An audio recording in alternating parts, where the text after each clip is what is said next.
दोहराए भारत में, आओ कुछ एहसास जगाए भारत में। SDPI हम अगर अपने हक के लिए लड़े, लड़कर जीते तो भी कामयाब, और लड़कर मरे तो भी कामयाब इंशाल्लाह। इंशाल्लाह अपनी जान दे देंगे, लेकिन अल्लाह की प्रॉपर्टी की हिफाजत अपनी जान देकर भी करेंगे इंशाल्लाह। और ये संविधान आपको पूरा हक देता है कि आप सड़कों पर उठे। इसलिए मैं आपसे ये बात कहकर कि हमने तैयारी की है, इंशाल्लाह हम सुप्रीम कोर्ट भी जाएंगे अगर इन्होंने इनकी नापाक इरादे नहीं बदले तो। लेकिन सिर्फ सुप्रीम कोर्ट पर बस नहीं करेंगे, फिर घर घर से शाहीन बाग निकालेंगे इंशाल्लाह।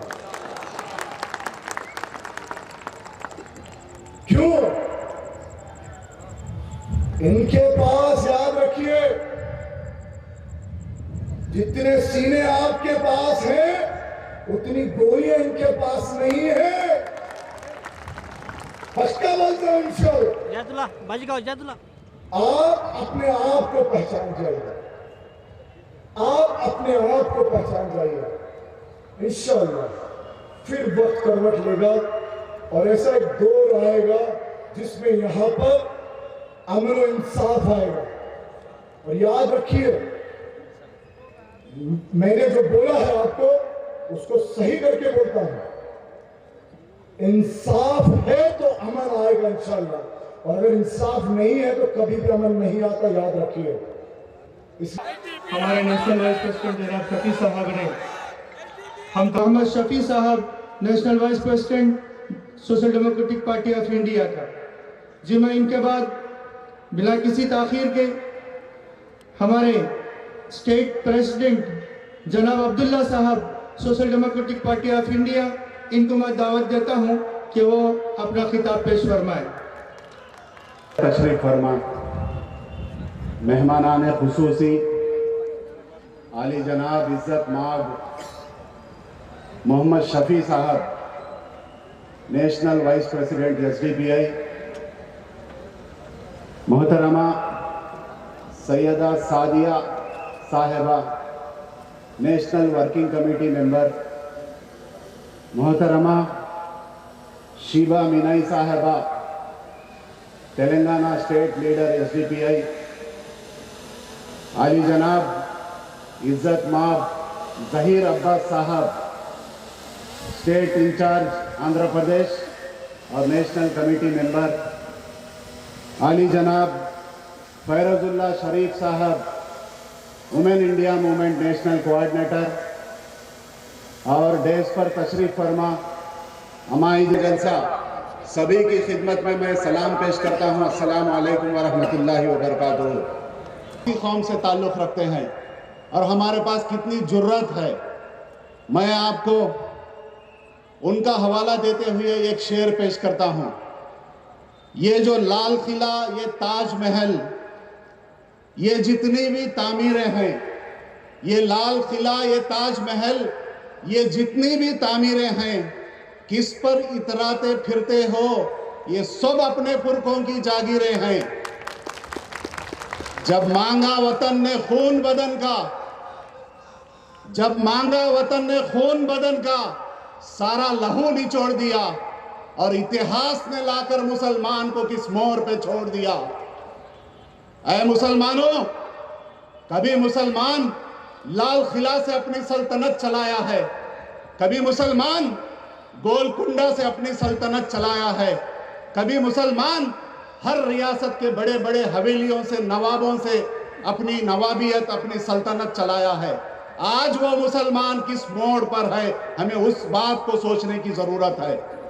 आज ऐसा नवाबी मुसलमान, आज ऐसा सल्तनत चलाने वाला बड़ा बड़ा मुसलमान आज अपनी हिफाजत, अपनी मसाजिद की हिफाजत के लिए, अपने मदारिस की हिफाजत के लिए, अपनी खानखाहों की हिफाजत के लिए, अपने कब्रस्तानों की हिफाजत के लिए जद्दोजहद कर रहा है, रोडों पर निकल रहा है। आप एनडीए के साथ स्टेट के डेवलपमेंट के लिए आप कुछ भी हनीमून करो, हमें फर्क नहीं पड़ता। आप स्टेट के डेवलपमेंट के लिए, आप विशाखा स्टील प्लांट के लिए, आप दूसरे प्रोजेक्ट्स को लाने की गर्ज से, अगर वाकई डेवलपमेंट आप दोनों का मिलन से हो रहा है तो आप दोनों के जायज नाजायज मिलन से हमें कोई परवाह नहीं। हमें परवाह है तो सिर्फ और सिर्फ हमें वक्फ अमेंडमेंट बिल का सपोर्ट आप वापस लेना है। बोलो भाइयों, चंद्रबाबू नायडू से गुजारिश है, आप ये बिल को सपोर्ट नहीं करना है। कितने लोग मेरी बात को सपोर्ट करते हैं, हाथ उठाइए।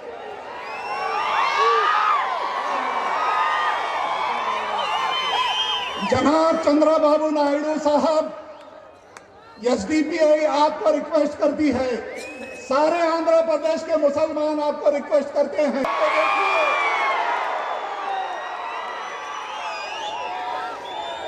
आपसे अदबन गुजारिश है कि आप ये इस बिल को वापस ले लें। हमारी बहनें उठकर हाथ उठा रही हैं, छोटे छोटे बच्चे हाथ उठा रहे हैं,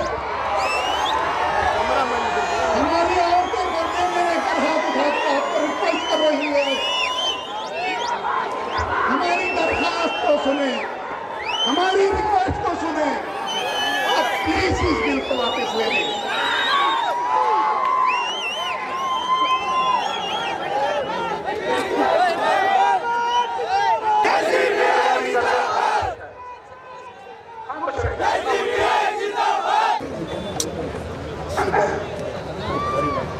माशाअल्लाह का जवाब दिया जाएगा। दो टीडीपी को सपोर्ट करता है तो वो कौन सा मुसलमान है, आप खुद डिसाइड करना है। इस चीफ मिनिस्टर से ये उम्मीद है कि आप ऐसा हरगिज नहीं होने देंगे, आप मुसलमानों को दूर नहीं करेंगे, मुझे इस बात का यकीन है, क्योंकि आपको 4 साल हुकूमत भी चलाना है, आंध्रा को डेवलप भी करना है। इसलिए मुझे यकीन है, एसडीपीआई को यकीन है कि इस बार मार्च के 10 तारीख को शुरू होने वाला लोकसभा, उससे पहले हो सके तो पार्लियामेंट में इस बिल को रखकर आप इस बिल को वापस लेने का एक अनाउंसमेंट करेंगे। इसलिए भाइयों, आप दूर दराज से जो हमारे एक आवाज़ पर जो जमा हुए हैं, मैं as a state president of SDPI Andhra Pradesh सबका शुक्रिया अदा करते हुए, गला ख़राब होने की वजह से आपको बेजार नहीं करना, इसलिए मैं अपनी जगह लेता हूँ। अस्सलाम वालेकुम वरहमतुल्लाहि वबरकातुहू। हमारे स्टेट प्रेसिडेंट जनाब अब्दुल्ला खान साहब ने बहुत ही गरमा दिया सारे मजमे को, कि सब ने एक आवाज़ होकर कहा कि चंद्रबाबू नायडू साहब को बिल के लिए अपनी किसी तरह की मदद नहीं करनी चाहिए। आप तमाम ने भी इस बात के लिए अपनी आवाज़ से अपना हाथ उठा करके जवाब दिया कि हरगिज़ भी चंद्रबाबू नायडू साहब को इस बिल के लिए कोई इसकी मदद नहीं करनी चाहिए। इंशाअल्लाह ऐसा ही होगा, इंशाअल्लाह।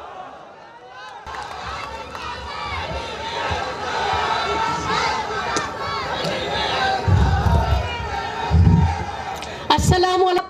और मजीद तमाम स्टेज पे बैठे हुए हमारे बहुत ही रिस्पेक्टेड सारे ही हमारी पार्टी के लीडर्स और मेहमान अजीज, और उसके बाद हमारी विम की बहनें, मेरे सामने बैठा हुआ नंदियाल का ये मजमा, आंध्र प्रदेश की ये जनता, ये है हिंदुस्तान। और मेरी अजीज बहनों,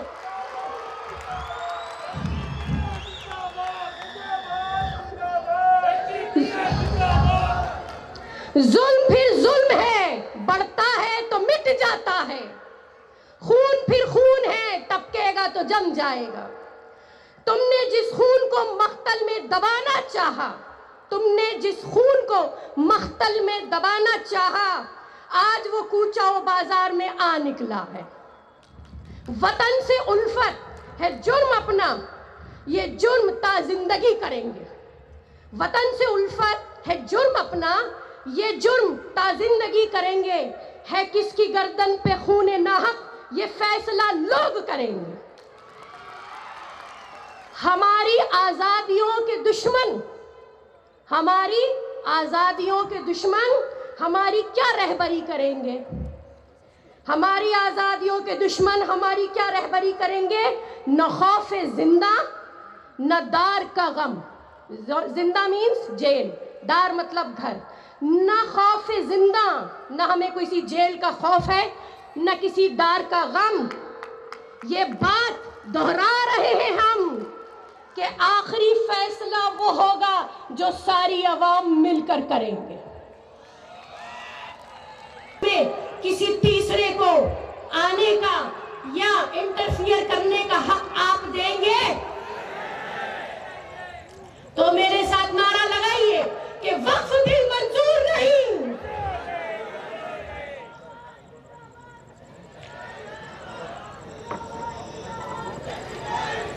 हम सब जानते हैं पिछले 10 सालों से ये चंद मुट्ठी भर फैसिस्ट गवर्नमेंट हिंदुत्व संघियों की आइडियोलॉजी लेकर ईवीएम को कब्जा कर देश पे हुक्मरानी कर रहे हैं।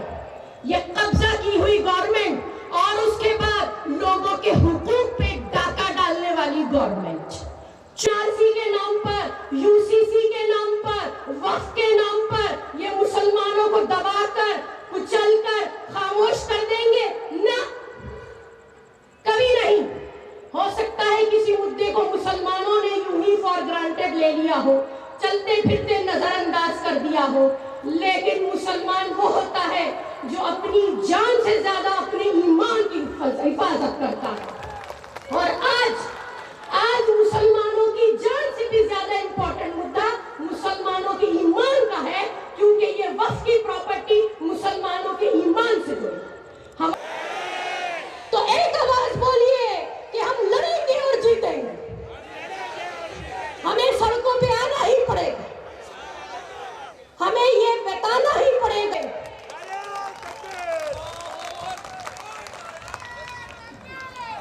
आरएसएस का एजेंडा जो 100 साल से अंदर ही अंदर पक रहा था, आज बीजेपी के जरिए पार्लियामेंट में निकल के आ रहा। ये जहर, ये नफरत और उसकी राजनीति जो इन्होंने खिचड़ी पकाई थी, आज बीजेपी को पार्लियामेंट में जिताकर करप्शन के जरिए ये उसे आज लोगों के ऊपर थोपने की कोशिश कर रहे हैं। सभी का खून शामिल है इस मिट्टी में, किसी के बाप का हिंदुस्तान थोड़ी ही है।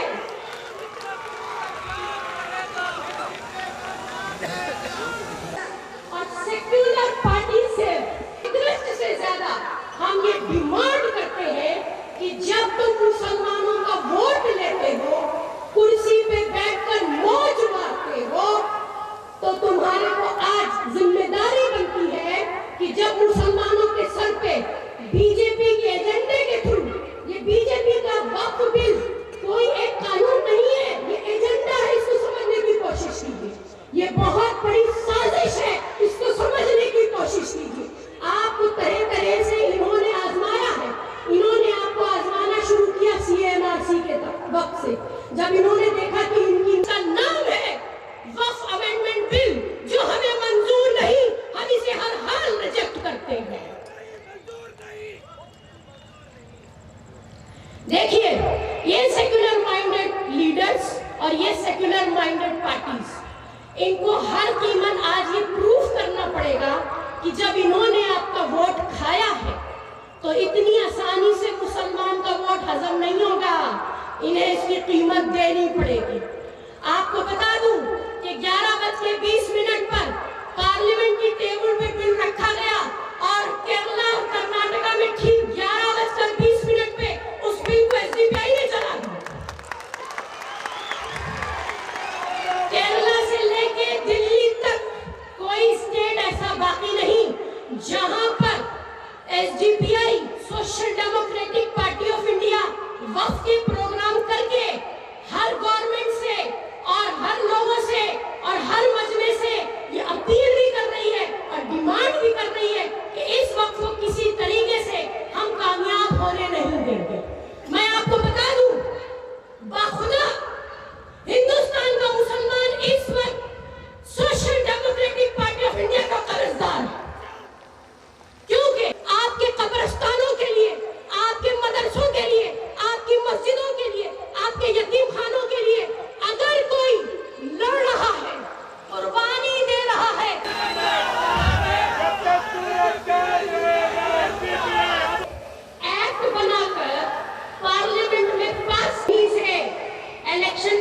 के थ्रू फिर करेक्शन करा के ईवीएम में आज जो कोशिश, जो साजिश, जो नाइंसाफी, जो डकैती, जो झूठ और बेईमानी इस हुकूमत के जरिए उसको सड़कों पे आना पड़ता है।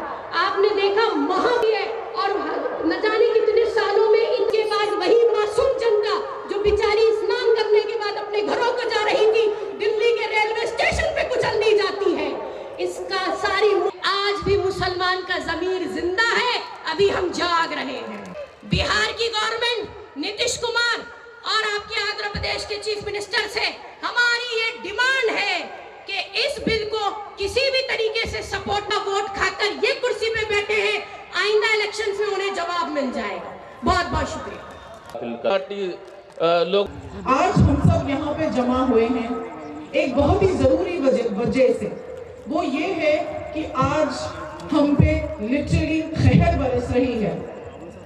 एज मुस्लिम्स हम पे कहर बरस रही है और हमारे पास कायदत की कमी है। क्या हम सब ये बात समझते हैं? एज मुस्लिम्स क्या हम ये बात समझते हैं कि हमारे पास आज कायदत की कमी है? हमारे जितने भी ज्यादा से ज्यादा कायद हैं वो नॉन मुस्लिम्स हैं और वो या तो उस पार्टी से है जो हमको फेवर नहीं करते या फिर छुप के पीछे बैठ जाते हैं सेक्युलरिटी के नाम पे। सेक्युलर का मतलब होता है कि वो हमको बिल्कुल सपोर्ट करें। क्या फिलहाल हमारे मणिपुर में जल रहा है, वो भी इंसान है, हमारे भाई हैं क्रिश्चियन। जुल्म और जबरदस्ती की हद हो गई है।